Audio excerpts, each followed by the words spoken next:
សួស្តីនិងសូមជម្រាបសួរពុកម៉ែបងប្អូនអ៊ំពូមីងទាំងអស់គ្នាថ្ងៃនេះផងដែរគឺនាងខ្ញុំបានដំឡូងគោស្ងោរដោយសារតែអង្គុយសុកនឹកឃើញថាចង់ញ៉ាំដំឡូងគោស្ងោរភ្លាមតែម្ដងហើយក៏នឹកឃើញថានៅឯចំការរបស់នាងខ្ញុំក៏មានដើមដំឡូងគោដែរដូច្នេះហើយនាងខ្ញុំក៏ចាប់ដើមប្រតិបត្តិការត្មងទៅជាដំបូងគឺនាងខ្ញុំត្រូវតែដកដំឡូងគោជាមុនសិនរីឯដំឡូងគោគឺអត់នៅឯណាឆ្ងាយនោះទេគឺមាននៅក្នុងចំការនៅខាងក្រៅផ្ទះរបស់នាងខ្ញុំនឹងឯងបើនិយាយចំពោះការដកគឺមិនមានការលំបាកនោះទេដោយសារតែដីនឹងរាងធូរដែរប៉ុន្តែប្រសិនបើយើងនិយាយអំពីការដាំដុះនោះវិញយើងត្រូវចំណាយពេល8ខែទៅ1ឆ្នាំទើបយើងអាចទទួលបានផលដំឡូងមើមធំហើយការដាំដុះនោះវិញទៀតសោតប្រសិនបើយើងដាំយកភ្នែកចុះក្រោមអាចនឹងធ្វើឲ្យដំឡូងនឹងទៅជាពុលក៏មានដែរនៅពេលដែលដាំដំឡូងគោម្ដងគឺនាងខ្ញុំតែងតែមានការប្រុងប្រយ័ត្នជានិច្ចព្រោះនាងខ្ញុំខ្លាចយកភ្នែកចុះក្រោមធ្វើឲ្យដំឡូងនឹងទៅជាពុលនៅខាងតំបន់ដែលនាងខ្ញុំរស់នៅដំឡូងប្រភេទនេះគេចែកចេញជាពីរ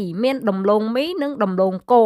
ដំឡូងគោគឺជាប្រភេទដើមដំឡូងដែលមានទងស្លឹកពណ៌ក្រហមមើមរបស់វានៅពេលដែលយើងស្ងោរទៅផូរឆ្ងាញ់រីឯមួយប្រភេទទៀតគឺជាប្រភេទដំឡូងមីដែលមានទងស្លឹកពណ៌សប្រភេទហ្នឹងយើងក៏អាចញ៉ាំបាននោះដែរប៉ុន្តែយើងមិនអាចញ៉ាំច្រើននោះទេហើយមើមរបស់វានៅពេលដែលយើងបរិភោគទៅគឺថាស្អិតរមួតចំពោះថ្ងៃនេះផងដែរគឺនាងខ្ញុំដកចំនួនតែមួយគុំនោះទេដោយសារតែមើមរបស់វានឹងធំល្អហើយក៏ច្រើនផងដែរដូច្នេះហើយមួយគុំនេះគឺល្មមអាចស្ងោរបានឥឡូវនេះដំឡូងគោគឺនាងខ្ញុំបានដកយកមកដល់ផ្ទះហើយដូច្នេះហើយនាងខ្ញុំក៏ធ្វើការបកសម្បកវាដើម្បីយកទៅលាងទឹកនិងដាក់ស្ងោរចំពោះការបកសម្បកនេះផងដែរពុកម៉ែបងប្អូនប្រសិនបើយើងបកទៅសម្បកវាជាប់នឹងដំឡូ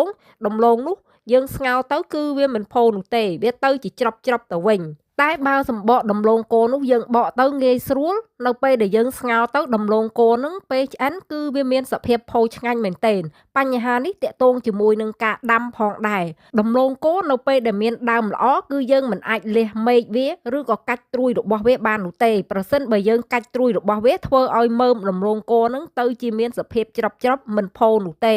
តែប្រសិនបើយើងដាំហើយទុកចោលតាមដំណើរសាច់រឿងវាមើមរបស់វាគឺនឹងផូរឆ្ងាញ់មែនទែនចំពោះនាងខ្ញុំគឺជាមនុស្សម្នាក់ដែលចូលចិត្តញ៉ាំដំឡូងគោស្ងោរនៅពេលដែលនាងខ្ញុំដកដំឡូងគោមកផ្ទះហើយបកសម្បកទៅមានការជាប់គឺនាងខ្ញុំមិនស្ងោរទេគឺនាងខ្ញុំតែងតែយកដំឡូងគោនោះចោល